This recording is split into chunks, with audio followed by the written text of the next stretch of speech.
Hey everyone. So I just posted the other video and I realized way too fucking late that I didn't put that last video was 1 through 50.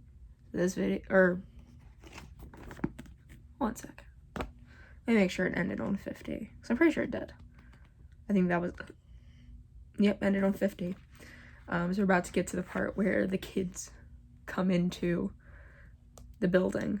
And this is where I left off, so I have no idea what's coming next. So I can't give a proper trigger warning. I'm assuming someone's gonna get decapitated. I feel like that's like gonna be a thing. Some kidnapping maybe. You know how like when you were a child and you went down the slide and it was like seared your flesh off? I feel like that's gonna happen. But it's gonna be like intentionally heated, like maybe it's lava, methinks. Oh, and last video I talked about getting a tattoo. I got my tattoo. It's a little sharp. He's a little murky right now, so you can't really, I don't know why this one spot is just like no blood, but you can see his little eyeball. He's got a little collar on. His name's Doug because that's the first thing I thought of when I saw him. But yeah, on today's agenda of not thinking about the fact that I move into college tomorrow, is I'm gonna read 50 pages of this absolute disgustingness. I'm hoping that nothing too gross happens, like on the incesty shit-eating side of things. But I could have said that about the first half when I first read it, so who can say? Oh, and then I'm also volunteering at an animal shelter today. Perks of being 18. I can I can walk dogs now. For funsies. It's great. So that's gonna be my plan today. And then yeah, and then I'm waiting for my brother to wake up. He didn't go with me to get my tattoo, which honestly I liked it better that way, like just me and the guy. I went to this place called Capone's, and it's like in the Maryland area. I really liked it. The guy was very nice. He was very sweet. Like as soon as he saw me, he was like, you got that virgin glow. First tattoo? And I was just like, yep, first tattoo. But I liked it. It was really fun. Definitely excited to get another one. But gotta wait. Because it was expensive. It was $200, so gotta wait. Anyway, to the book. People are arriving. And they still think this is the golden ticket opportunity to get their kids to have fun and get money. Not. I'm wondering what's gonna happen to the parents. Are they gonna die? I feel like they have to die. Because, like, doesn't make sense to keep them alive. Because, like, I feel like even if, no matter how much money you pay them, they're just gonna be like, my child. Actually, you know what? Greg, he might not care. He might be like, well, we brought 3 kids. We brought 4 kids. So shouldn't we get a little extra cha-ching? And by that point, they can have another one and be like, restart, redo. I have a mosquito bite. I blame Disney Princess because when I went to her house, it was nighttime. And we sat out there for a very long time talking. Anyway, let's get into it. I'm stalling. Can you tell? Can you tell I'm stalling? I'm kind of scared. Because I came here for gore and then I was met with incest. So who can say how this is gonna go? Impatiently waiting. The drive had gone by quicker than anticipated. Greg stood beside Lacey, his arms folded at the front door of the castle. His initial amazement at the majestic architecture had worn off. Greg wasn't the patient type. Thankfully, their collection of kids was occupied. He'd instructed them to play a game of tag while waiting for the owners. He always wanted his kids active and contending. He knew their futures, and he most certainly depended on their competitive spirit. The fuck is taking so long? Greg asked. I wish I knew, Lacey replied. His wife shook her head, her pink hoop earrings swaying. Her puffy blonde hair glistened in the sunshine as she reached for the zebra slap bracelet on her wrist. I'm getting pretty damn tired of waiting, he grumbled. Oh, that's him. They said 11, no? They did, Lacey agreed. She unrolled her gift from its alternative stiff, flat form. Greg grimaced. Well, he's got about 5 more minutes before slap. The sound of the bracelet connecting with Lacey's. Is he about to sexualize her wrist? Oh, there is a content warning. I just now saw, warning. This book contains scenes of graphic violence involving children. That wasn't the part I needed warning against. But, you know. Dainty wrist caught Greg off guard. Jesus, do you have to do that? I heard one of those things malfunction and poke someone's right in the damn vein. Bled out right on the spot the way I heard it. Lacey continued anyway. She wanted to do it again, but saw Greg was getting annoyed, so she decided to refrain. Relax, baby bear, she said. That story was just an urban legend. Everyone has these things. And who cares if we hang around here a little while? They're paying us to be here, remember? I don't give a shit if they're planning on putting the kids through college. Nobody leaves the Matthews waiting. Oh, so you're a bitch. Despite the tough talk, Greg wouldn't be budging anytime soon. Doing so went against his philosophy. The boys were supposed to generate income. Perhaps Tanya, too. They weren't just family. They were an investment. One that should be lucrative so long as he instilled them with the proper ethic and nudged them along. The kids reeling in $3,000 just to test out a stupid playground was too easy. But Greg was confident this was only the beginning. So I'm wondering, why didn't... I feel like it should have been per kid. You know? Because, like... I don't know. I just feel like that would have been more... Well, you know, if you're going to keep it under wraps, then you don't want them to be like, oh, we actually had another kid at home, and it's like some random neighborhood kid, and then you have an additional. So that makes sense, actually. Never mind. He watched his oldest son, 13-year-old Bobby, get chased down by Greg's pride and joy, CJ. He was certain CJ was going to be special from the moment he got his legs under him. The boy's uncanny speed, muscularity, and intangible prowess were easy for the former athlete to see, $ behind. Son of a bitch is faster than a Ferrari. Little shit might even be faster than me. He probably is. I guarantee you have a beer belly about the size of your wife's pregnant stomach from all the times you've impregnated her, looking for your prodigal son. Because it's clear he does not give a shit about Tanya. Tanya? Yeah, Tanya. He was like, even Tanya's gonna make me money. What do you mean, even Tanya? Sexist. Greg watched Bobby as he tried to close in on his tag target. He was mere inches away when CJ juked him. CJ's natural gifts frustrated his oldest, causing Bobby to give up and focus on the youngest of the litter, Kip. It ain't even fair to the rest of them, Greg chuckled to himself gleefully. That's money in the bank. Greg saw himself in his son. CJ held the same set of attributes he had before tearing both ACLs in his third college football game. While his body had failed him, he knew that CJ wouldn't be hindered by the same gremlin. His torn ACLs, then, not going to hinder him. He's just invincible. As he watched CJ's long, slicing strides, Greg knew he'd made one hell of a wide receiver. The kid had hands like Chris Carter and cut as sharp as Barry Sanders. But all that was too risky. He didn't want his golden ticket to suffer the same injury that sullied Greg's scholarship. Although the ligament tears that ended Greg's career had the potential to happen in any sport, he wanted CJ to do something with minimum contact. The gridiron was too violent. It wasn't so much that Greg cared for his well-being, he just wanted to see his show horse run in as many races as possible. When Greg pushed him into baseball, he took it like a duck to water. With CJ at shortstop, sensational catches and double plays were always the norm, and when he stepped up to the plate, there was always the chance that he might blast one out of the park. The natural, sporty talent that he harbored left him leaps and bounds ahead of his age group, and just as Greg had told himself, CJ was the king of whatever diamond he graced. Bobby, on the other hand, was a painfully crushing disappointment. Greg had high expectations for his firstborn. He definitely didn't expect a stinker. But it wasn't like he could return him or go back in time and have an abortion. Greg still pushed Bobby the same as the others, but he knew there was no light at the end of his tunnel. He liked that Bobby could still beat the shit out of most kids, but he was still too fat for a pair of gloves and headgear. Toughness. Sorry, my blinking distracted me. I don't know where I left off.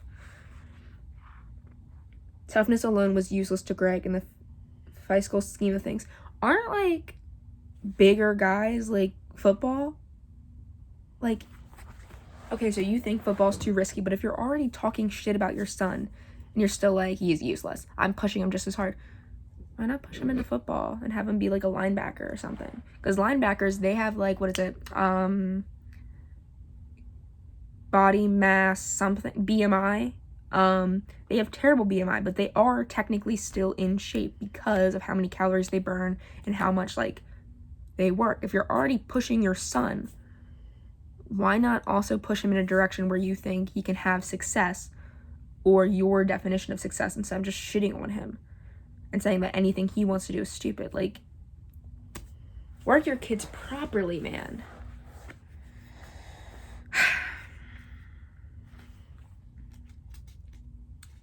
At least he ain't a gay slur. Greg thought it was all his warped, bigoted brain could find to be proud of. I don't think that's him realizing that. I think that's just the author being like, hey, sorry.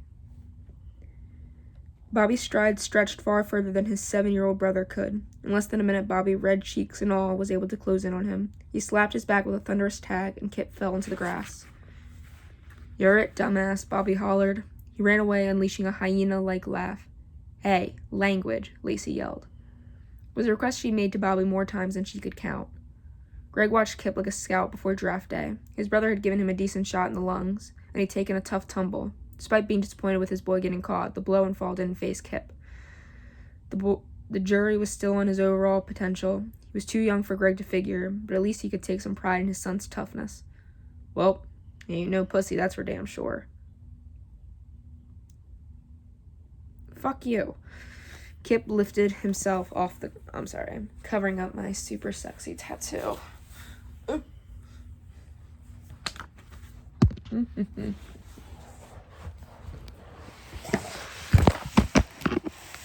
That's my thigh.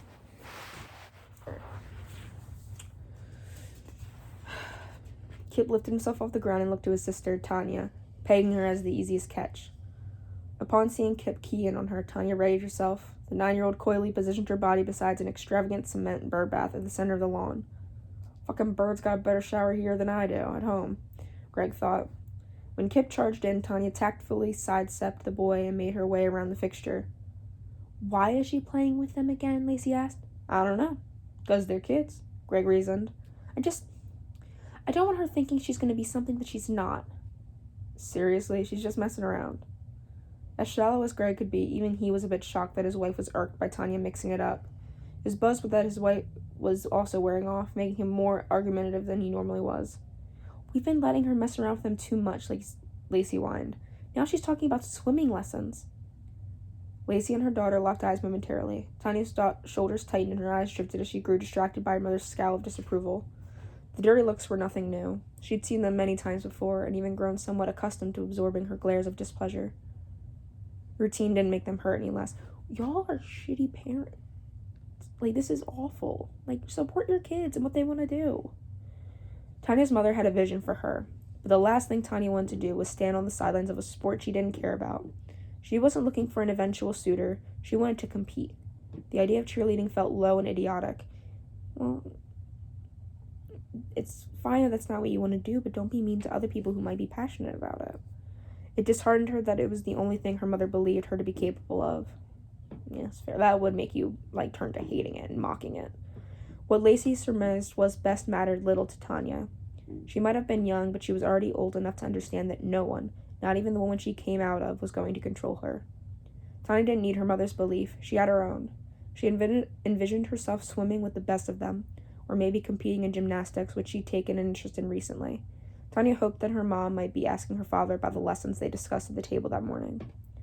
Tanya wasn't sure what more evidence they needed from her. At the YMCA, she was the fastest in the water, but her parents were never there. How could they even know?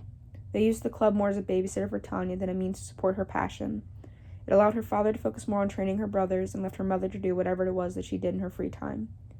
It worked like a charm when the investment pricing was low, but now Lacey's babysitter had become more expensive than it was worth. She'd show them. She'd show them right now. Tanya only relinquished a meager amount of her attention towards her mother, cancerous attitude. She yearned to watch her failures bloom, but today she would have to wait. As Kip closed in on her, Tanya let him get close enough to think he had her dead to rights. But as Kip blasted full speed ahead, Tanya pivoted her body and went tumbling sideways. Planting her palm on the ground, she cartwheeled successfully, evaded the tag, and she landed on her feet in a perfect form. Kit found himself sliding belly first at the bird bath, over the impeccable front lawn.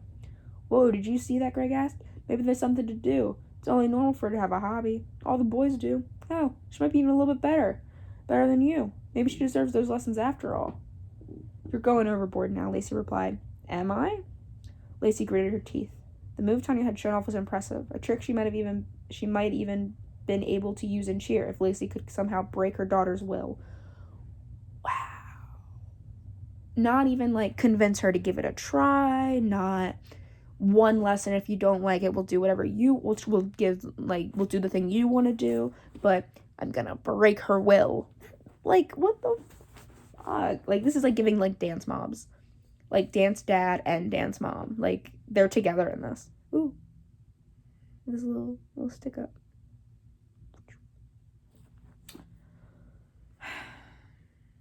But it didn't help convince Greg that the costly lessons might not be worth it.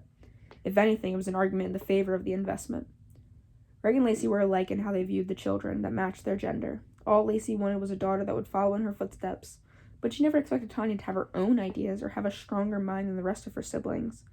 She couldn't be molded to simply worship those within her familial circumference, just because they shared the same bloodline. "She got lucky," Lacey grumbled. "The sooner she realizes that, the easier it'll be. She's not like the boys. She's thinking Olympics, but she should be thinking pom-poms."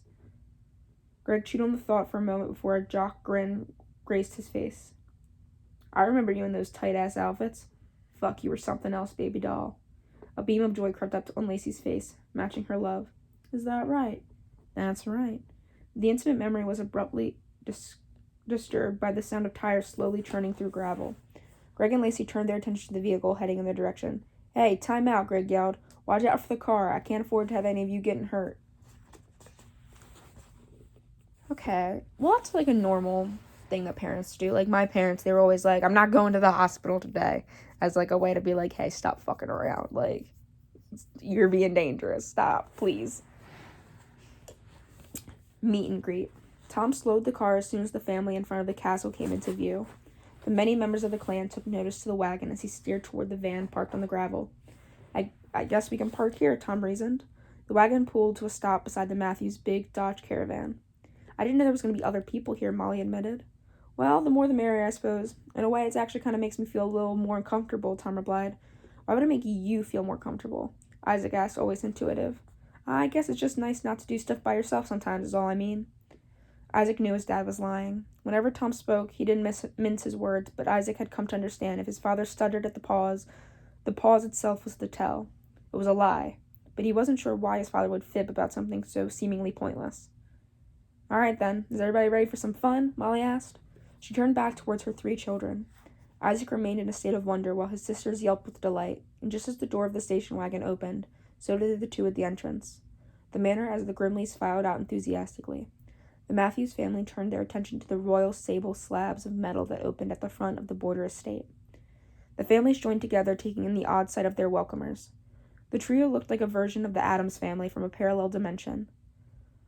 The freshly scrabbled brigade, each unique shade of strange. Rock stood to the right of Geraldine. The big man looked every bit as dapper as he had when he'd approached the families at their respective playgrounds.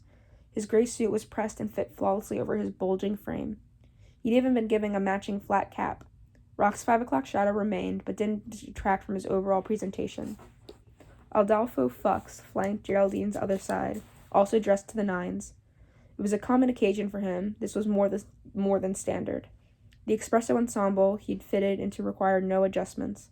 He puffed upon a matching wooden pipe, smoke seeping out of his mouth like an old dragon. At the center of the odd trio stood the lady of the manor. Geraldine's face was glowing for more reasons than the ones that transpired in the bedroom.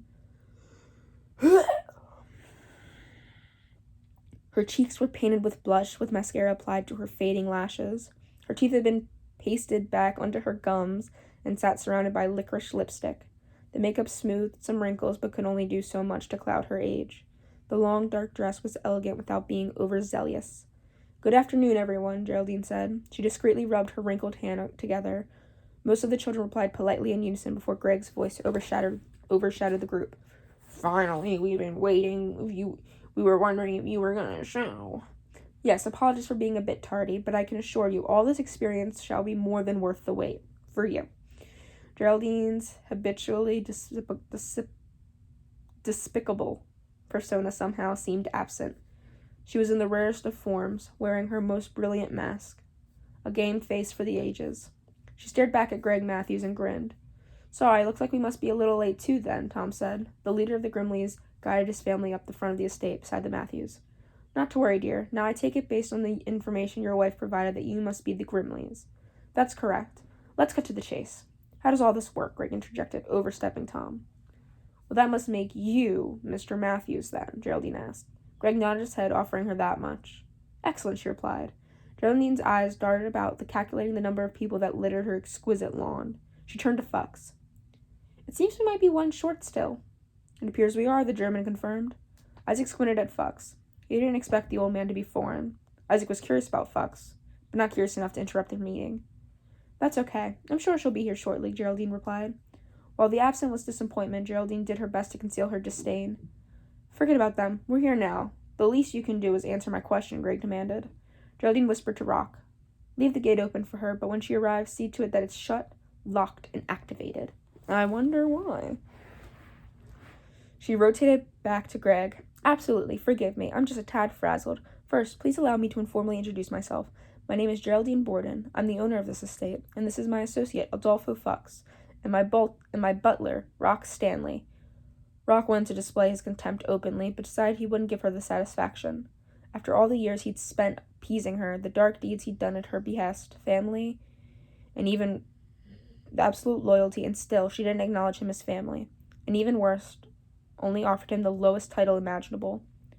As you likely learned about from the pamphlets, I'm head of the charitable organization called Helping Hearts. We deal in many things, such as donations for the deprived, shelters for the homeless, and food bank collections. But what we've here today, that's weird, is a project that up until we approached you has been kept secret from the public. All funding is in place, but we're here today to ensure we understand what the optimal childhood experience would be prior to selecting a location to invest in. Your children shall have a hand in both of these outcomes. Tom leaned into Molly. That's where I heard the name. Some lady got snagged dumpster diving in one of her donation bins. What? Molly asked. Is there a question, Mr. Gimli? Geraldine asked, picking up on his sidebar. No. I was just mentioning that I've heard of your charity before. Oh, excellent. That seems we're doing our job. The phony grin found Geraldine's face. So where the hell's the playground? Bobby asked with impatience, threading each word. You are a child. You're about... Greg turned around, shooting laser beams through the most disappointing sperm he'd ever unleashed. You should be proud. He's being exactly like you. Like, that is...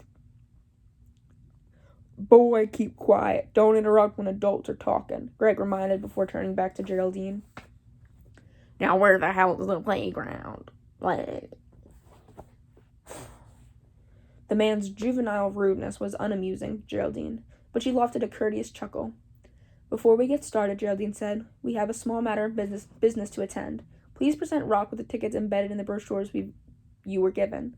As specified, you must process the entire document wholly and intact to participate. Rock marched down the stone steps until he was close to the families. Greg looked up at his incredible stature. Despite Greg being a former athlete, Rock still dwarfed him. Here you go, big fella, Greg said, thrusting the pamphlet into Rock's sternum. The tough guy antics were always alive and well when Greg was in the picture. Rock didn't play into it. He just took hold of the paper and half nodded. Molly made her way to the giant and thanked him with a smile, then offered the brochure. He offered her 2 nods in response. Everything looking proper? Geraldine asked Rock. Rock nodded. Wonderful. Right, can we get to it now? Greg persisted. Molly narrowed her eyes, already disliking the man. Of course, Mr. Matthews. Greg, Lacey interrupted Geraldine. I'm sorry? He likes to be called Greg. Geraldine didn't normally display such grace. Had there been nothing to look forward to that day, she would have engaged Greg and Lacey with a far more volatile attitude. Instead, she diverted her emotions and reeled in the prize. Right. I promise, I'm getting to it in a moment. But before we can divulge any further details, I need each of you to confirm, and as promised when giving your retainer fee, that you haven't spoken a word of this to anyone. Without the anonymity of this event firmly in place, your participation was useless to us. If your presence here today has been discussed with anyone outside of those present, then the integrity of this event has been compromised, and we cannot proceed. I need a verbal confirmation that none of you have discussed this with anyone. No, we haven't, Molly offered. I didn't, Tom sighed. Nope, Greg added. Of course not, Lizzie said, rolling her eyes. Geraldine studied them all scrumptiously, her mind pivoting like a seesaw, unsure whom she believed. All she truly believed was that she wanted us to proceed, regardless of the risk and potential repercussions that could surface as the result. The idea of the spoils was too tantalizing to turn her back now. It was her day. Good, Geraldine said. That gag order will also apply after you leave until we instruct you otherwise. Gag order? For what? Tom asked. He didn't particularly like secrets. It seemed harmless enough, but like Greg, he just wanted to understand the scope of what they were participating in. For anything that happens inside, for any designs of structures you should have the advanced opportunity of viewing once we all walk into the property, she explained, gesturing behind her. Why's that? What's it matter if we mention it? Lacey asked. With all due respect, it matters to me. Mr. Fox and I have been working on these designs for years. It's only fair that they should find daylight when we see fit. In the same way that you have children and control, we get access to them. It's the same with our creations. It may seem silly, but to us it's important. The long-winded response was mere showmanship. None of them would ever leave the premises. Oh, so they will die. Don't spoil this surprise, please. Fox reaffirmed. It sounds like Gru when he was on like the fake date in the second movie. Do we have your word? Geraldine asked. A chorus of yeses and nods pushed forward. Okay then, I want to assure you that all of the playground equipment has been tested countless times over by multiple CPSIs. It's essential. CPSIs? Tom asked. Certified Playground Safety Inspectors. Yeah, they were tossed in and killed first to see, like, how dangerous can it be? How can someone die on the seesaw in multiple ways? Additionally, I've taken the liberty of furnishing the documentation in advance, and should any of you feel inclined to examine it upon review, I'm sure it will gallivantize your confidence in both our agreement and the overall security of the structures on the premise. Geraldine held out her spotty hand to the left. Fox extracted a long white envelope from his inside pocket and pulled the documentation from within it.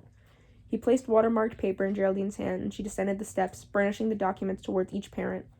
Rest assured, everything is completely safe, as evidenced by dozens of signatures I hold in my hand. The best in the fields of adolescent precaution and child security have all agreed. So when you're brought into the spy room to watch your children have the time of their lives, you can appreciate their joy anxiety-free. Wait, we're being separated? You want to be separated. Fucking trust me. I think, like, the parents might have, like, a quick little, like, shot to the back of the head, maybe, because, like, she doesn't get any, like, joy from them.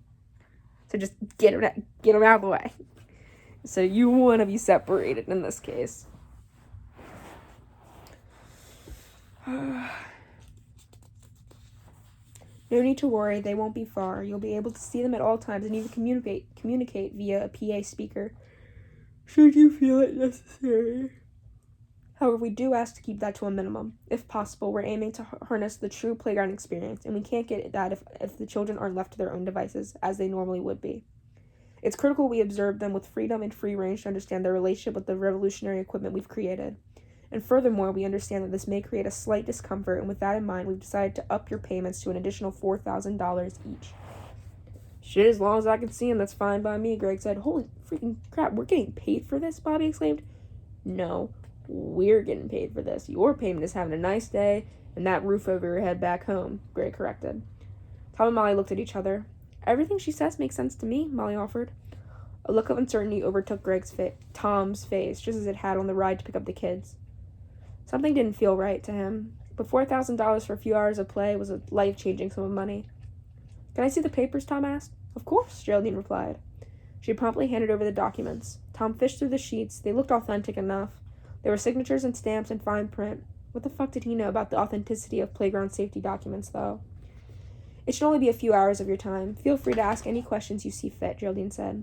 Tom looked back at his kids. They were all using their best beggar faces, pleading for him to say yes. Even Isaac showed rare excitement. Geraldine's veiled description of their revolutionary equipment had Isaac beyond intrigued. The potential prospects within the castle were endless. Tom looked back to Molly. Her big brown eyes glowed with anticipation. The immediate increase in cash would surely change their simple lives. Not only would it help amend some of their financial woes, but the experience would surely be otherworldly for the kids.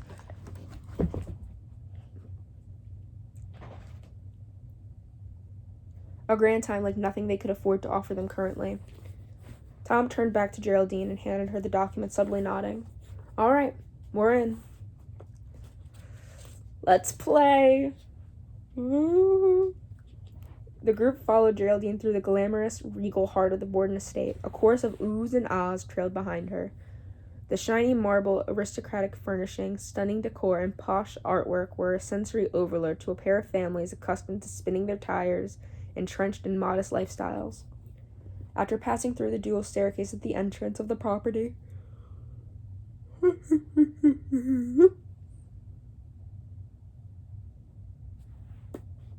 they made their way through an enormous parlor, then entered the ballroom. Once they passed over the polished floorboards of the dance hall, Geraldine opened a set of French doors that led to the rear patio, which brought them back outside into the beautiful summer air. The well-watered lawn at the rear of the estate was just as micromanaged as the one at the front, each blade of grass aligned perfectly with the others.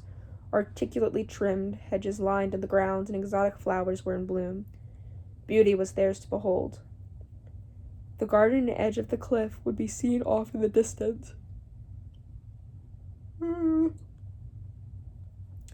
But it seemed so far away that it could have been a different planet. Additionally, the variety of breathtaking trees within the space left an aura of peacefulness in the air.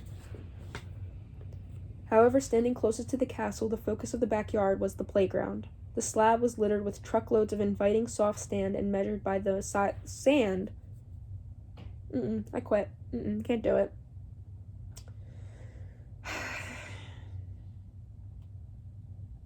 About the size of a football field, encompassed by black protective fencing amid the calming piles of russet mulch that lined the play space with a true spectacle. It wasn't exactly what the families had imagined. Isaac had lofty expectations based on the way Geraldine had hyped her creations. All the equipment appeared brand new. It was freshly painted, colorfully designed, and stretched around the mini arena. It had everything one might expect when going to a playground. But as Isaac adjusted his glasses and cycled through his mental checklist, he couldn't help but be slightly disappointed as he counted the fixtures. Belt swing, flat swing, bucket swing, straight slide, curve slide, spiral slide, seesaw, monkey bars, merry-go-round, spring riders, mega trampoline, rope climber, dome climber, sandbox, hopscotch, teeter-totter, steel rings. Granted, there were some variations in the magnitude and scale of each piece on the playground, but the fact that Isaac was able to identify each structure he saw proved they were all classic designs. It was probably the nicest playground he'd ever seen, but his excitement was no longer next level. She said she was working on these designs for years, Isaac looked over the weathered old bat. Creation my butt, you're freaking full of it, lady. Still, there was one structure much different from any he'd seen before. A mountain of a slide sat in the back of the giant sandbox. The structure rose to a height that looked like it might cause a nosebleed. Isaac hadn't noticed it initially, for the leaves and branches camouflaged it, the hunter green chute and tan pillars sharing the color scheme with the surrounding plant life. The huge slide tucked away in the corner of the playground was nearly as tall as the towering trees in the backdrop, yet it had no steps, so Isaac wasn't sure how anyone could use the darn thing.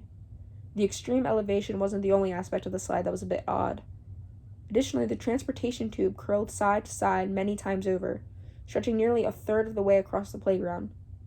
But maybe the strangest detail was that there didn't seem to be an end to the ride.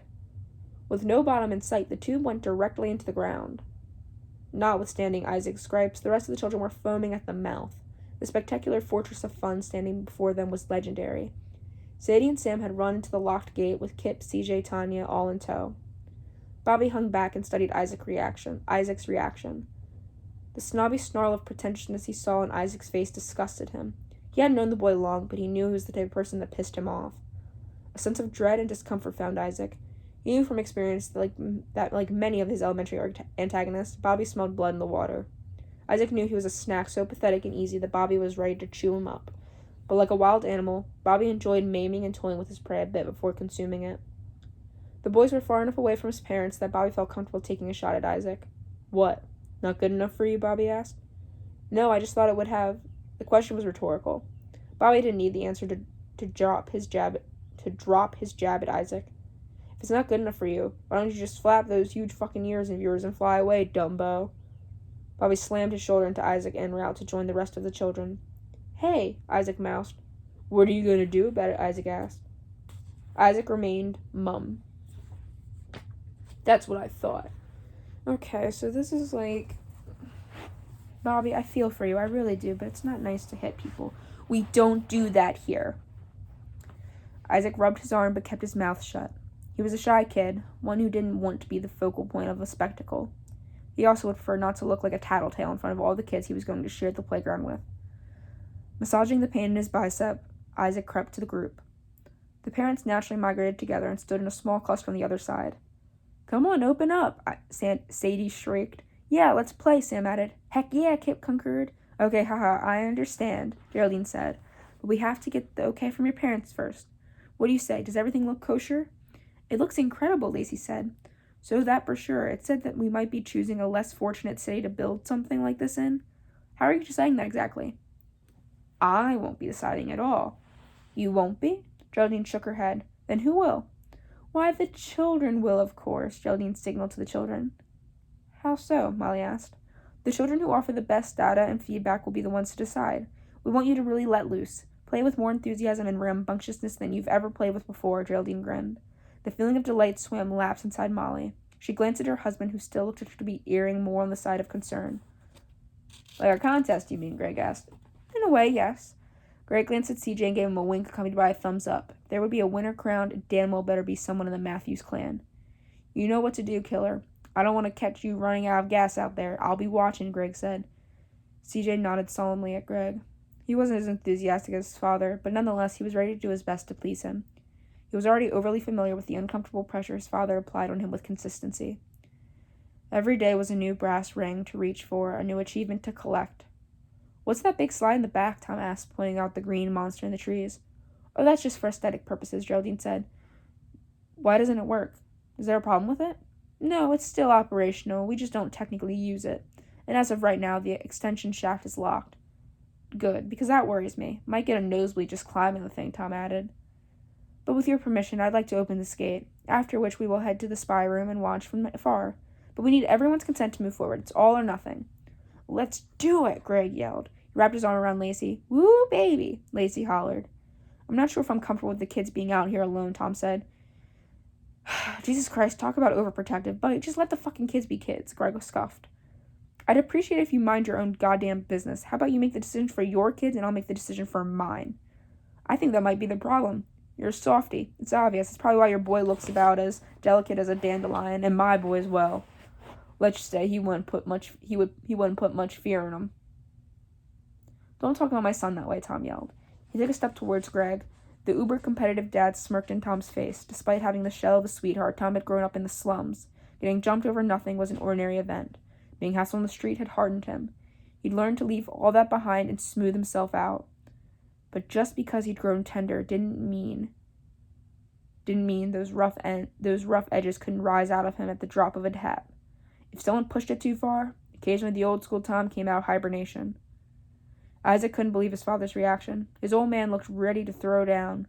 He'd always seen his dad as kind and even keeled, but another adult had never verbally attacked him before either. Isaac was proud of his dad's badassery until he looked at Bobby. He was staring a fucking hole through him. "You're fucking dead, dandelion boy," he whispered. Isaac turned his attention back to the argument, hoping that if he didn't acknowledge Bobby, the issue would just go away. Despite the tactic never seeming to work on any previous occasion, that was always his strategy. Rock finally broke free from his ironical, statuesque pose and stepped between the seething men. His colossal frame created a healthy chasm between their puffed chests. He said nothing. Didn't even look at either of them. He knew for certain that if the two men came to blows, they could spoil the entire day. A day that Geraldine had been waiting for years.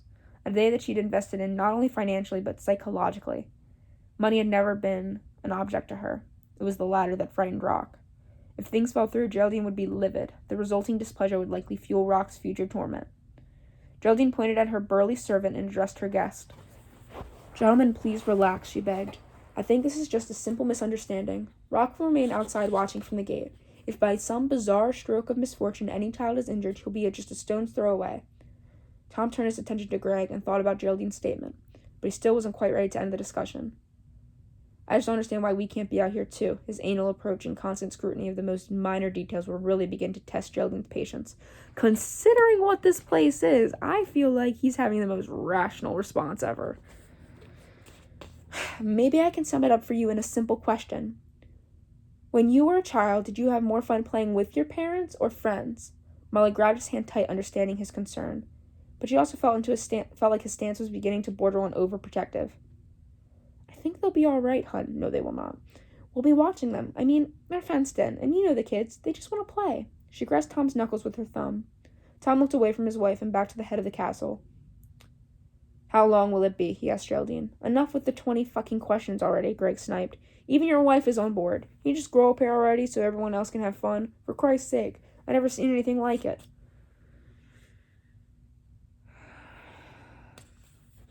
Tom kept his cool, ignoring him this time. He simply wanted an answer.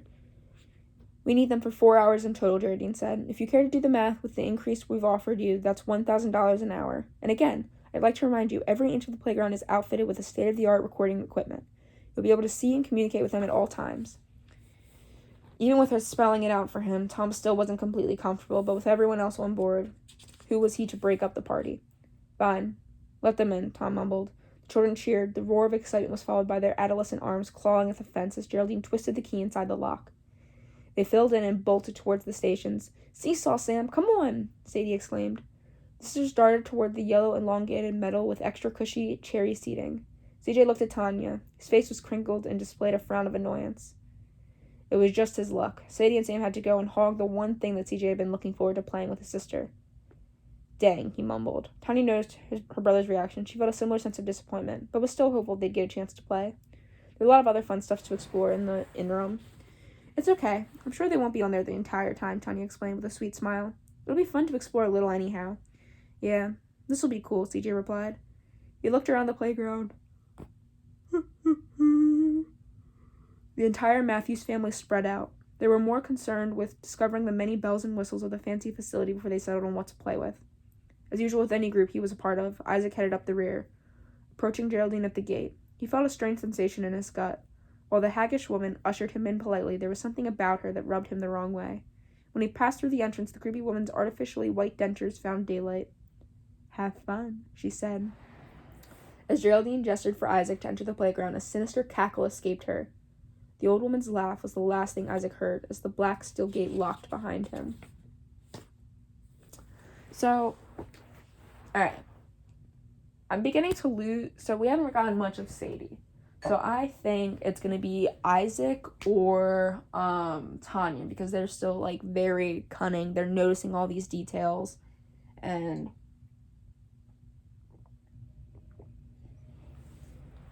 Tanya's playing off her parent, playing Greg like a fiddle, which doesn't seem that hard in, like, retrospect. But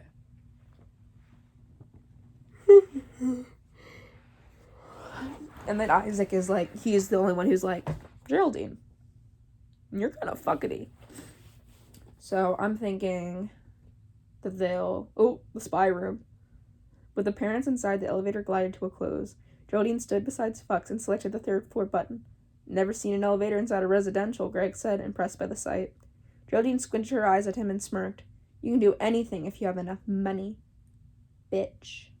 Something about the way she said this bothered Tom. In his mind, it was probably nothing, but he still couldn't shake the strange uneasiness. Well, if you got any extra laying around, we'd be able to check it off your hands, Lacey said. She was joking, but inside she was stone cold serious. Seriously, though, if you have any other gigs like this, we're happy to help, Greg said, laying the sincerity on as thick as Texas toast. Is Texas toast, like, thicker? You've already helping me more than you can imagine, Geraldine said. But I'll certainly keep you in mind for any future opportunities. The elevator dinged. And here we are, Fuck said, first to step through the doors. As they exited the elevator, the parents were presented with a long, dimly lit, but spacious hallway. Okina black wallpaper encompassed the walls and several doors could be seen. Fuchs casually waved the parents down the corridor. Right this way. They trickled down and followed him toward the end of the hall where the door was already open as if the room had been expecting them. Upon entering what Geraldine referred to as the spy room, the lavish nature of her lifestyle became even more apparent. You got a fucking movie theater in your house, too? God damn, is there anything you don't have? Greg whined. Oh, of course he whined. The constant reminders of their momentarily variance beginning to irritate him. At this moment, I have everything I've ever wanted, Geraldine told him. Well, almost everything. She briefly thought of Rock. Please do take your seats. We won't be using the projector today. We'll just be using a video feed. Geraldine stood patiently as they filed in, eyeing the two circular buttons fixed to the wall. The buttons were the same size, one black and one red. As her fingers pushed against the black knob, crimson curtains of the wall in front of the seats gradually drifted apart. Bucks approached the screening area and tugged on the massive projection mat and curled and drew itself upon like a window shade. Behind it revealed a dozen big screens, TVs implanted in the wall. They were all turned off, but the display still looked like it belonged in the electronics store. This is so cool, Molly said, excited by the overload of cutting-edge technology. It's definitely something else, Tom concurred. There were 3 rows, each with 6 seats. Greg and Lacey plopped down in the center seats of the front row. In an attempt to avoid interacting with Greg again, Tom guided Molly to the back row on the far left, securing the seats furthest away from their peers. The chairs' bottoms were cushies, but the framework of the seats were more rigid than one might expect for a theater. Unlike theater seats, these didn't share an armrest, but had their own. I feel like I'm at the dentist, Tom said. He pressed his back into this cushion and attempted to get comfortable. Fox made his way to each of the parents, adjusting their headrests, ensuring they lined up comfortably with their heads. Thank you, Molly whispered. Fox replied. It is my pleasure. Like a carny checking roller coaster seatbelts, the German adjusted each chair with each sizing. Fox was careful and accommodating. He finished with Lacey's and returned his smile of approval. After she leaned back and settled in, her mind drifted. Her short attention span had already burned up its fuse. Lacey couldn't help but look down at the zebra print encircling her wrist. The fidget toy Tanya gifted her was calling to her. All right, in just a moment, Mr. Fox will activate the video feed and your children shall be right here in the theater with you, Geraldine explained. Lacey pulled off the slap bracelet again, but before she was able to straighten it out, Geraldine's voice interrupted. But before we begin, I'd like to ask you all to be still for a moment. As guests in my home, I want you to be as comfortable as possible. It may sound silly, but meditation has been a great key to my success, so I hope you don't mind playing along with me. It's your money, lady, Greg said. Thank you, Greg. This brief exercise will provide you comfort during your time away from your children. If you could each please just take a moment and lean your heads back against your chairs, I'd like you all to relax and take a deep breath. Tom looked at Molly and discreetly rolled his eyes. Molly smirked at him but slapped his hand her way of saying, just suck it up and play along. Geraldine watched everyone carefully. Her bony dotted hand slid back up her circular blood-red button fixed to the wall. Excellent. Now close your eyes and press your heads firmly against the padding behind you. When you feel that gentle pressure at the back of your skull, take another deep breath. Are they about to get decapitated? Geraldine heard the air hissing out of their lungs as she made eye contact with Fox. The German stood facing the 4 parents head-on, studying them with the same detail which Geraldine studied him. Lacey listened and followed the instructions, but couldn't subdue her obsession. The toy was too much fun to ignore for long. How something as simple as a silly slap bracelet brought her so much joy remained a mystery. But in a short time, it felt like the gift had become an almost extension of her body. As she subtly twisted the material between her fingers, the gift suddenly slipped. While the bracelet fell out of her grasp, Fox nodded at Geraldine. As her pruned finger pushed against the remaining red button, Lacey simultaneously jerked forward, attempting to save her bracelet from the fall. She's gonna get decapitated. I think the others are gonna get, fastened in like a Barbie doll in the box. She's gonna get, her shit cut off. She's getting amputated. The other parents forward attempting to save her bracelet from the fall. The other parents had implemented Geraldine's commands to a T. Unbeknownst to them, their obedience would act as their saving grace. When the unforgiving curl of steel rocketed out the sides in the occupied chairs, they arched around Tom, Molly, and Greg's neck without harm. As the terrified trio opened their eyes, they were equally alarmed by the manifestation of the dangerous collars. Their eyes bugged out and their jaws slacked. A new dreadful reality ushered them into a series of cries and shrieks. That's fluid.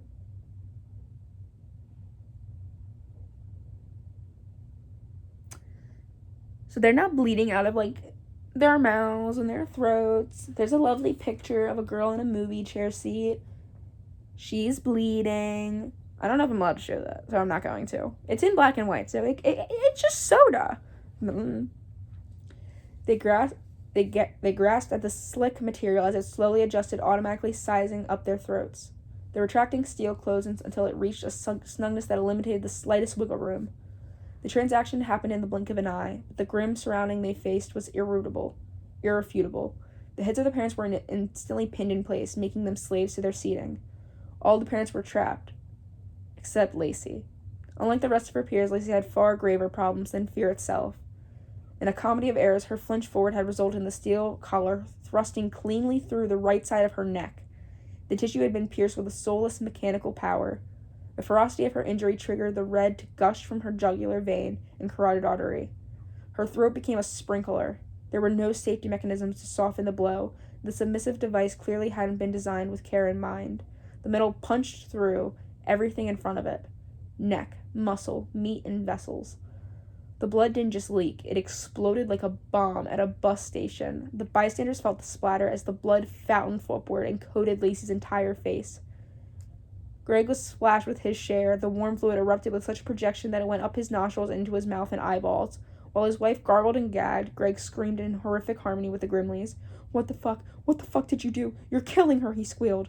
Geraldine moseyed around in the front of the theater beside Fuchs. The German had been left speechless by the ghastly turn of events until a smirk of preservation overtook his blankness.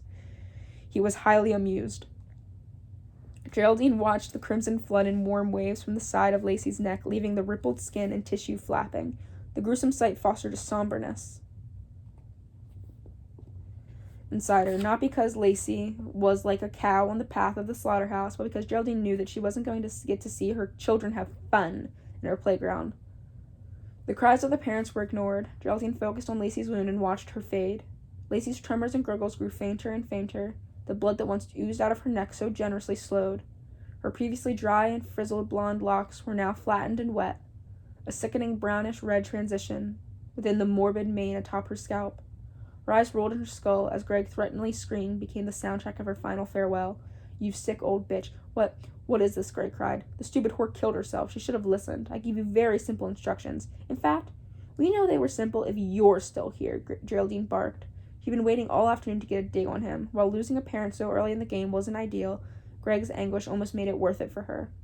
Fuck you, Greg screamed. Considering the uncomfortable position you found yourself in, Mr. Matthews, I choose my words very carefully, she said, accenting his name in the direction of his dead wife. She remembered the little things Lacey correcting her when she spoke to Greg was still fresh in her mind. She didn't like being corrected. Geraldine looked down at the zebra bracelet sitting on the floor. It had been touched with a splatter of blood. Tom and Molly watched on helplessly. The shock was on par with sitting in an electric chair. Molly's lips quivered and her insides twisted. Tom was every bit as stupefied, his own dread leaving him speechless. Geraldine picked up the slap bracelet. She took some of the blood off and flattened it out. Slap. Geraldine smacked the silly device back around Lacey's wrist, then leaned into her corpse and whispered, You dropped this, dear. It happens. Unleashed. Alright, so we're about to, so that was a little bloody, a little descriptive. Now, the children, how could we forget the children? Oh, okay. Unleashed. Rock watched as the children found their way. Some took their time, slowly gliding through the cool ocean air on the swings, while others whipped around in a breakneck speed on the merry-go-round. Some were even exploratory, making their way through the collection of various tubes that wormed their way around the entire playground. They all had one thing in common. They played. The rides and giant toys at their disposal were what being a kid was all about. The controlled freedom to find joy in whatever they should choose, the carefree, thoughtless nature of just letting the spirit of adolescence possess them, and allowing their innocence and curiosity to flourish. The joy was difficult to watch. They were all the things and concepts Rock wished he'd been able to enjoy at their age. But agonizingly, that wasn't to be a preordained path for him. Rock never knew the luxury of stretching his legs as a boy, nor as a young man, and certainly not as a perpetually policed adult. It wasn't the first time he'd felt that way. Whenever Geraldine tasked him with something, snatching up a new child for her playground, he was reminded of these harsh, unwanted truths. The cycle had been going on for far too long, never failing to garner the same unpleasant emotions. The juvenile jealousy and adolescent anger mated, giving birth to his depression. The twisting feelings never waned, they only amplified, accompanying more space in his brawny chest and his bitter brain. There was a morning that Rock awoke without being reminded that he'd been slighted. His breathing grew heavier. Rock had been bringing the occasional child to the boarding estate for some time now, plucking them away from the peacefulness of their families and dragging them into Geraldine's warped imagination. He watched them play, these tiny bodies that had yet to find their way. The kids were always grateful at first, until their underdeveloped minds realized the playground out back was just the beginning. Those same astupious preteens with vivacious lust for life always ended up looking nothing like they had once had. And Rock was the one tasked with gathering their remains. Disposing of their stunted bodies was a strange duty. Being confronted by their destroyed, vacant husks, purged of the promise he'd seen them previously brimming with, made him feel evil, as it should. As he watched the pack of children in the playground having the time of their lives, it was difficult for Rock to dissect how he felt about it. The situation was complex. Oh my god, I'm yawning. I'm so bored. Ugh.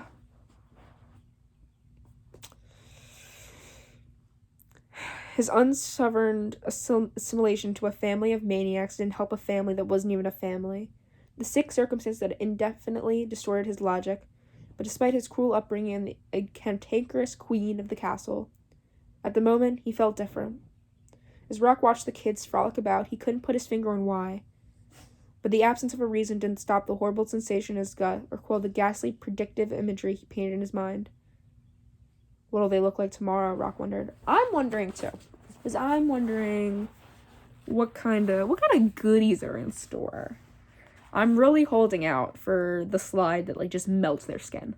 I'm holding out for Hero in that sense, but part of me also thinks it's too much on the nose, and I don't know if I want it to be bam, hit that on the head, good job, we did it, folks. Or if I want something more creative. She's been planning this for years, so clearly she's had time to think. I don't know how this woman thinks, but my thoughts are mainly just it's Squid Games. Hi, Evie. Welcome. Would you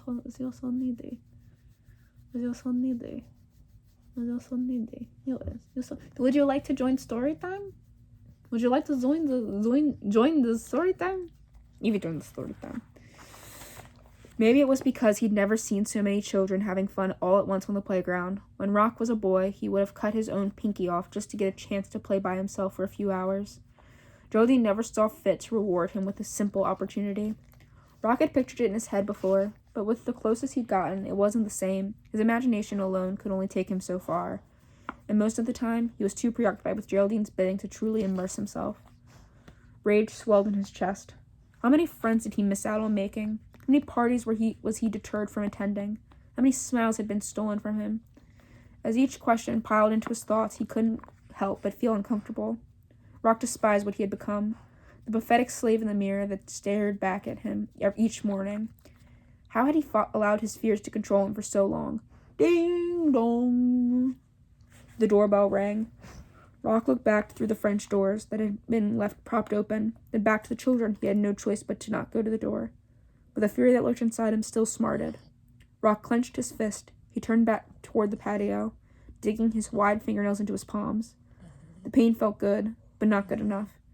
Ding dong, ding dong, ding dong, ding dong, ding dong.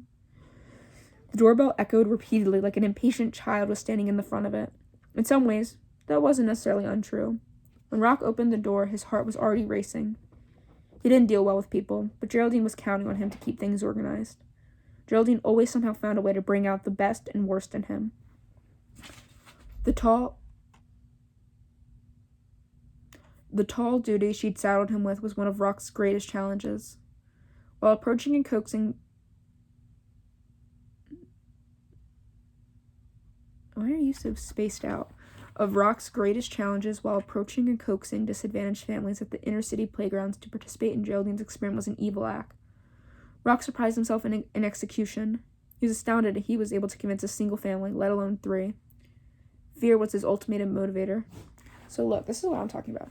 Why is, this area, you see? Why is it so much more spaced out? It stumped me for a second. The wicked fury that fluttered through his torso intersected with a newly emerging dread. A grim dread he was already aware of, but a dread that had been lying dormant the entire morning. Rock's instincts told him things were only set to get more tumultuous. Caroline Clark didn't understand just how distressed her presence made Rock. A flash of Caroline yanking her son's leash at the playground flickered in Rock's head. When he'd approached her, uncommon thoughts of violence had crept into his mind. Even after their initial meeting, the fantasies hadn't fully dissolved. As she stood on the doorstep with her 6-year-old Donnie Clark, once again tethered to her, a loathsome leer lingered on Rock's face, and the memories resurfaced in full force. When he watched her from a distance that evening, he noticed the parallels he could draw to his own life. Just like Geraldine, Caroline was overbearing to the point of suffocation. She kept him inches away at all times. The leash that was attached to his back wasn't merely a measure of safety. It was a symbol. A lack of trust, a sense of ownership, a craving of control. A symbol of dominance. Give me your foot. I hold your foot. It's my foot. No, I hold it. I hold it for you. I keep track of it.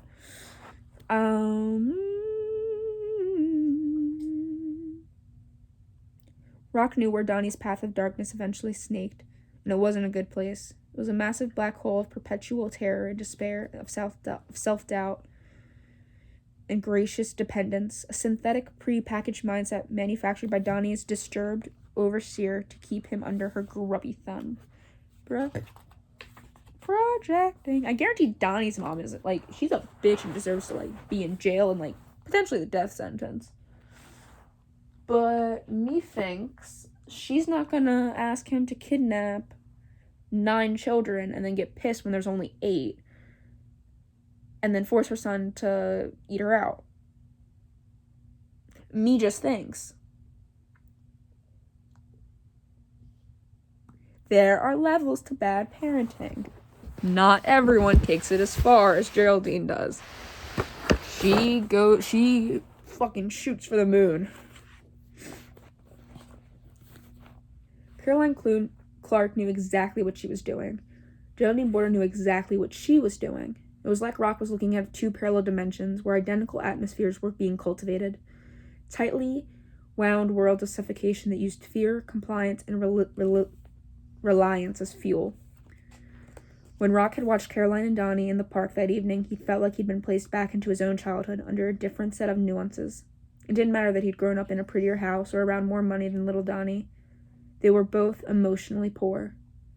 When Rock heard Caroline scream orders at the boy, he knew Donnie wasn't enjoying the ride. The swing he sat upon meant nothing to him. With his smooth face drained dry of enjoyment, it was clear. Donnie was merely dancing for the puppet master. As Rock watched Caroline pull and position Donnie by the literal string sticking out of his back, the metaphor in his mind was demonstrated before his eyes. The leash attached to Donnie kept Caroline physically connected, as if the umbilical cord had never been severed. Why, he wondered. Rock's world had always been a place of disappointment, but he was realizing he underestimated the scale. Now that he'd ripened some, things had become clearer. His 34 horrifying years on the planet felt more like 100. Could little Donnie really handle that? He was just a boy, a moldable wad of putty set to be stuffed into a box, confined in a way only a corpse in a coffin should. Everyone else was oblivious, but Rock and Donnie knew they were already dead. Dead inside, dead alive, and dead tired. Poor Rock. I think Rock dies at the end. I think Rock's gonna get killed. Like, I think he's gonna make, like, a minor mistake. Or, like, he's gonna be like, no. Or, like, maybe he's gonna try to, stand up for Donnie, because he sees so much of himself in him that, like, Geraldine's gonna be like, you know what? You're useless. Kill. But, oh my god. Because if it is Charlie in the Chocolate Factory, she's looking for someone to join her. A child after her own heart of twisted fuckery. So, just use that kid to, like, lure in others. And keep going until so on and so forth. You just built your little family. A little family, Evie. A little family. An ungodly sneer dominated Caroline's face when they locked eyes. Her mouth was moving, but he hadn't heard a word she said. As her repulsive aura pulsated, the audio finally came back to Rock, but Caroline was no longer talking to him. I said don't move, Caroline demanded, teeth clenched with rage. Her demeanor gnawed at Rock's guts. He watched as she lifted the hand opposite of the leash and took a massive drag of her cigarette. She exhaled, sliding her bifocal glasses up from the edge of her pointy nose, and looked back at Rock. Fuck, he hated her. What's the matter with you? Don't you remember me? She asked. Yeah, I've been thinking about murdering you for the past few days, actually. Before Rock could answer, her head snapped back towards Donnie, who stood just a few feet away from her on the steps. Innocence hung in his eyes above a red t-shirt and his white and blue striped shorts. His sneakers were also white, one of which had been left untied. Donnie, if I feel this fucking leash move again, there's gonna be trouble, Caroline barked. Rock hadn't seen it move. The false claim only infuriated him further. He was also accustomed to being accused of things he hadn't done. Donnie, stay close. Caroline took another monster puff of her dwindling parliament, and the thick streams of smoke flowed from her nostrils. Her frizzled hair bobbed when she jerked the toddler tether unnecessarily hard. Donnie stumbled over the step ahead, dragging his bare knee across the hard stone. The tumble caused a scrape, leaving his kneecap skinned mightily. The slimy patch of dried red revealed what surely caused any child his age both hurt and worry. But as mother heartlessly dragged him up, Rock noticed something strange. The boy wasn't crying. The levels of numbness was far more telling than if Donnie would have sat there screaming hysterically. Suddenly, Rock's brain felt like it might explode. It was far from the worst thing he's ever seen, but it was certainly traumatic. He was at a tipping point. Ugh, you cut yourself again? Bitch. Watch where you walk. You never wander away from me. Are we clear? When you grow up, you can run around and hurt yourself all you want, but until then, you're mine. Rock's angry eyes widened with horror as he heard the word that ruined him. Flashes of Geraldine's heinous scowl at the glowing branding iron went off like fireworks in his skull. The old hag's hideous body parts, the reflection of his humiliation in the hall of mirrors, the venomous verbal lashings, the deformed husk of lifeless children, something inside him snapped. Rock's arms rushed forward, moving without warning, seeing all that he'd been robbed of just minutes prior at the playground, and now this. He couldn't take it any longer. It wasn't even a choice, it just happened. While Rock was relinquished control of his actions to the deep-rooted hatred that infected him, his mind was also being overrun with thoughts, a forced reasoning of sorts. They both gotta die anyhow. What's it matter if she goes early? Geraldine wouldn't be happy with him, but it wasn't as if he could control it anymore. Rock stole the leash from Caroline's grasp and used his meaty fingers to unclip it from the boy's back. As he wrapped the length of leather around Caroline's neck, in his heart, Rock wished it was more wrinkled. He wished it was the flappy, weathered, loose skin stretching over Geraldine's throat. He wished it was her evil eyes that looked about to pop out of her head. Caroline struggled, but her arms weren't long enough to reach Rock's face. In an act of desperation, she used the lit cigarette in her hand and pressed it into a hot ember against the side of Rock's suit. Donnie stood frozen in place, watching the assault unfold. The aggression and violence didn't break the blankness in his face. The cigarette ate its way through the clothing until it was singeing his arm hair and skin. The pain of the scald was nothing to Rock. It was like an amateur hour compared to Geraldine's record of torture. Burning the burly man was an unforeseeable mishap. The stinging sensation took Rock back to the time of his own helpless suffering, but he wasn't tied up or afraid anymore. He was unleashed. Rock utilized the soaring stature and leveraged the leash like a noose. He elevated Caroline off the ground, allowing the force of gravity to create a crushing presence around her larynx. But as her face transitioned in color, Rock realized he didn't want it to end quite yet. Seeing purple or blue wasn't enough, not while he was seeing red. He turned her over in midair and slammed her skull right into the stone steps, the same as she'd done to Donnie. It was only fair. Caroline's face connected harder. The sickening sound of her head smashing and surging pain was more than enough to stun her. The force of the collision cracked the right lens of her glasses and buried the metal frame deep in her eyebrow. Caroline's nose let off an explosion of blood before her awkwardly arched body turned in over itself. Rock looked at the gruesome mask of torment that Caroline's broke face projected. He'd never unleashed such violence upon anyone. Surely it would have left her an invalid, or at the very least, altered form of life. But neither of them would get an opportunity to find out. Rock was too possessed to pause. It wasn't enough. Nothing would be enough for her.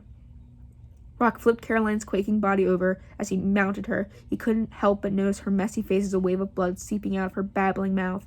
The fractured animal, enamel, left some of her teeth looking unnaturally sharp and demonic, a fitting new characteristic. Rock could see Caroline was unable to speak, but inside he knew she was begging.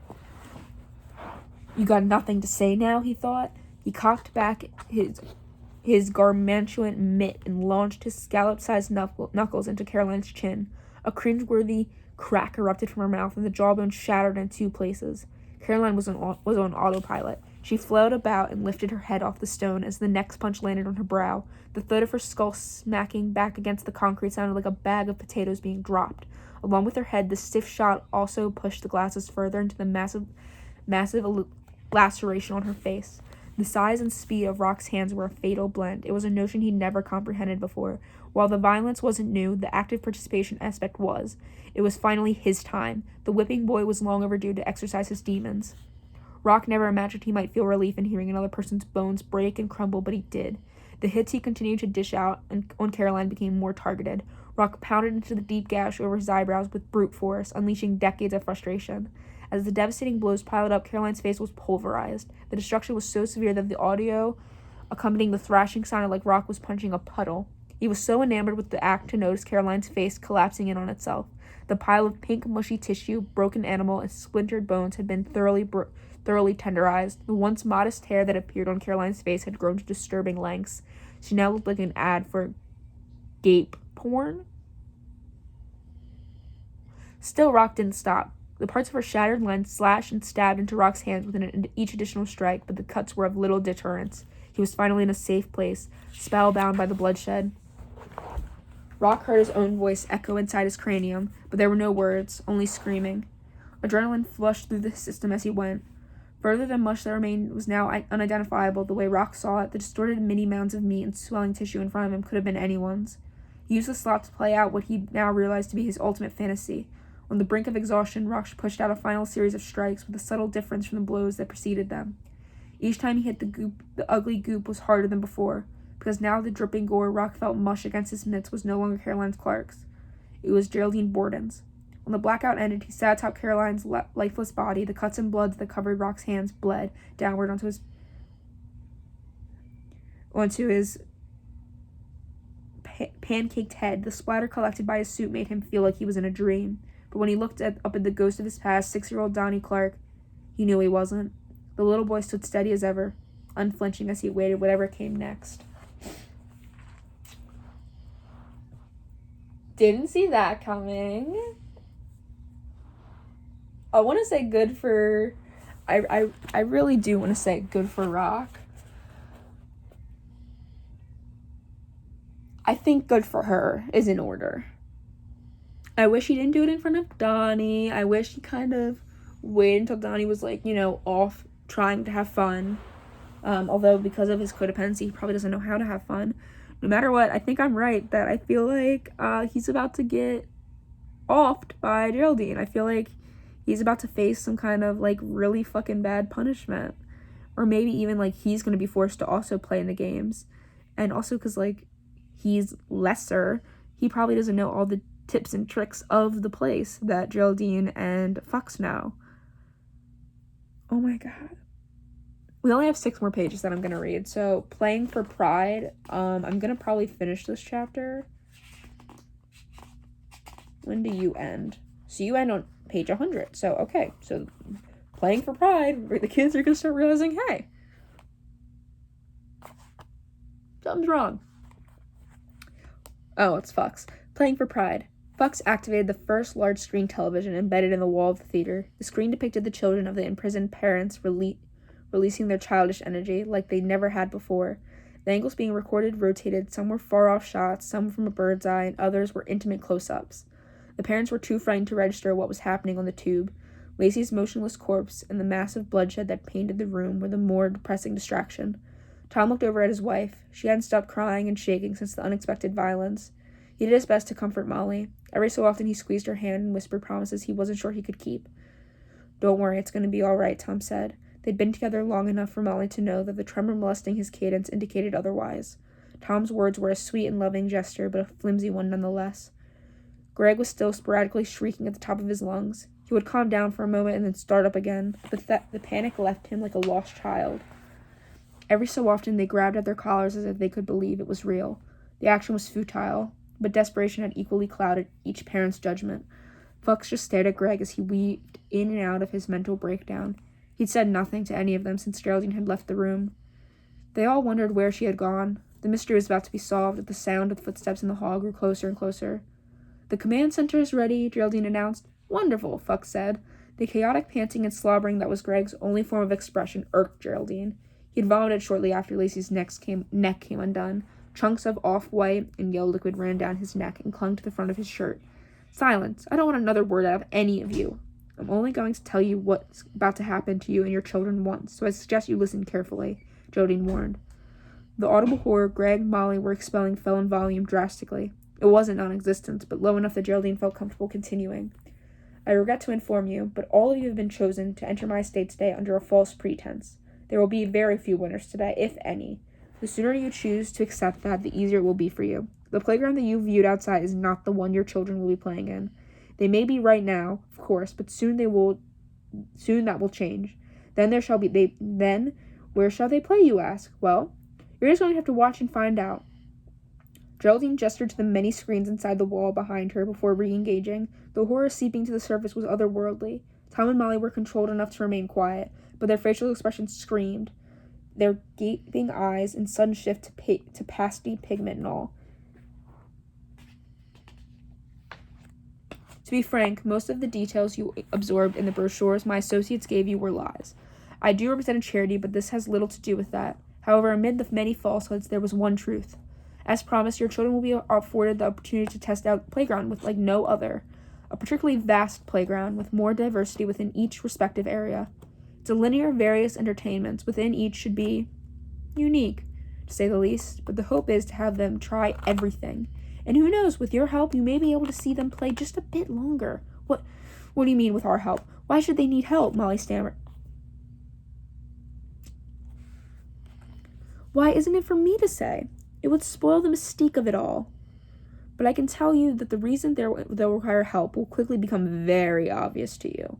But on a more positive note, let's talk about one way you can keep your children alive longer. Alive? Why would you? If I were you, Mr. Grimley, I wouldn't interrupt. Now that you're aware of the stakes, I wouldn't want you to miss something. Tom quieted down. Smart man. Now in each of the collars around your necks, you'll find a small circular button. Those buttons will be activated shortly after we leave this room. When pushed, a microphone will then project your voice over to the PA system where your children are playing. You'll just have a few critical seconds to relay a message of your choosing, but a few seconds is better than nothing, I suppose. A hideous smile blanketed Geraldine's face. She was so proud of herself. Additionally, each button will only work once for each of you, so pick your spots and choose your words wisely. They'll undoubtedly be your last. You're fucking insane, Greg said. Wait a minute, please. Why are you doing this? What did we ever do to you? Tom asked. The reason is important, Geraldine replied. If it's not important, then why not tell us? Tom was trying to do anything to access the human side of her. If she offered him something, he might be able to dispel whatever notion she'd become fixated on. I appreciate your interest, Mr. Grimley, but I'm afraid it's all very complicated. I may not even be germane to you as an individual, but let's just say you have something I want, a privilege of sorts, and since I can't have a child of my own, then why should you? Geraldine brandished her dentures proudly. The wheels were turning in all their heads, but the one with the dead hamster inside spoke first. Jesus fucking Christ, lady, you can adopt. You killed my fucking wife because of that? Greg bellowed.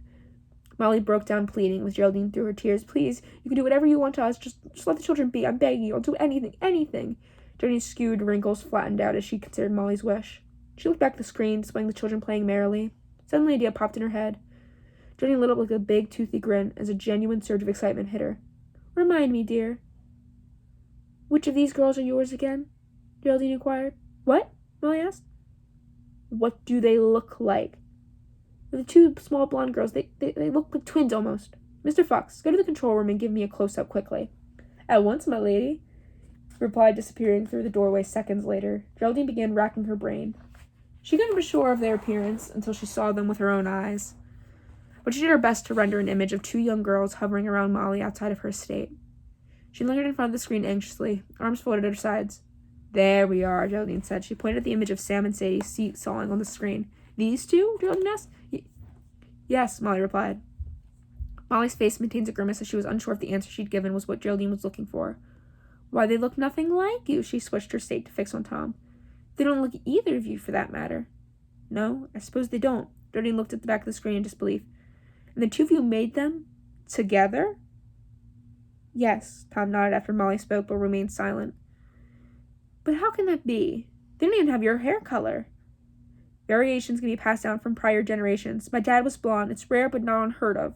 Molly didn't even know what she was trying to convince her of anymore. Geraldine's behavior seemed even more bizarre than before.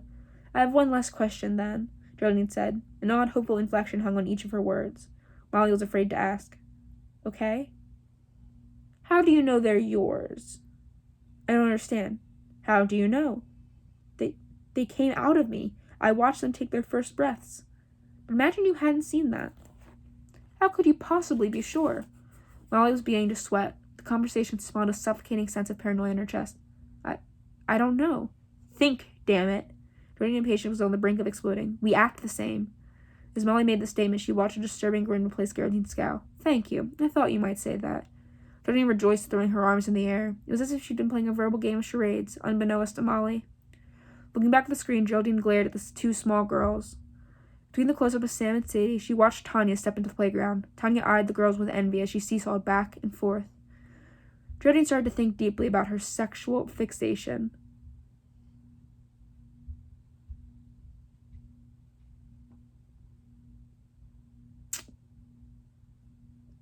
Back to that old show pony.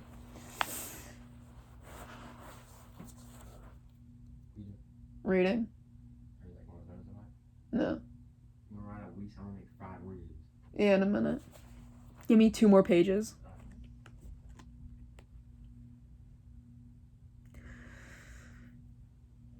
For the first time, the prior conversation triggered a question she never thought to ask. Did her attraction lie solely in the flesh? She wasn't sure, but there was no reason not to find out. A newfound opportunity suddenly dangled before her. The mere possibility of expanding outside her carnal desires was provocative. Could her lust be contorted to conform to behavioral tendencies rather than physical features? She was able to identify someone that acted enough like her. Could she relish in those old feelings of sinful succulence? Rock had been a massive disappointment. There had never been an inkling of curiosity around the topic since he'd been brought into the fold. But with so many new faces, the odds had suddenly increased. My beauties, Geraldine mumbled. Her wrinkled hand glided over the bodies of the 3 girls in front of the tube. She's lost her fucking mind, Tom whispered. We have to try still, Molly said. She shifted her both focus back to Geraldine. Please, just don't hurt our children. Geraldine spun back around with a new pep in her step. I'll tell you what. I can promise you I'm going to be watching all of these children very closely, examining their attributes and how they think and act. Maybe if they make it out of the playground and I see enough potential in one of them, just maybe, I'll take them under my wing. Geraldine's nefarious leer upset Molly deeply. From what she knew of the woman, that might be a harsher sentence than death itself. And just to make things more interesting, Geraldine said, there's one other final stipulant I had already planned on offering, but again, the reward is also contingent upon the children making it through my entire playground. So don't even make it out to the other side. I'll afford you the opportunity to see each other one last time before we do what we must. This is really happening, Tom said to himself. The shock and disbelief were beyond anything he'd felt. Although we may want to keep them away from Mom here, Geraldine said, pointing her thumb towards Lacey's blood-soaked body. That could be traumatic. The comment lifted Greg back out of his trauma trance. Like Tom, he had to pinch himself to believe it. Evil fucking bitch. I promise you're gonna pay for this, Greg screamed. Geraldine giggled. What do you mean? I already have. And just wait until you see what I've invested in. There it is. I don't think it's gonna be Sadie or Sam. I don't. I think Tanya and Isaac have a better chance. And then Donnie, I feel like he's gonna play way more into Rock. I just keep looking at the cover. The cover is a blonde girl. And I'm pretty sure Tanya's blonde too. Because, like, her name's Tanya. That sounds like a blonde child's name. Even though I also feel like Lacey is more of a child's name than Tanya is. Tanya feels like it should have been the mom's name and Lacey should have been the child. Because Lacey feels like a child. But, yeah, that was... Can't wait. Can't wait. So exciting. Thanks, Disney Princess. Love you. Love you.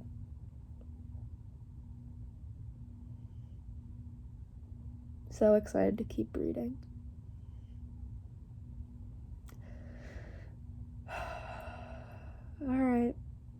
Hope you enjoyed. Bye.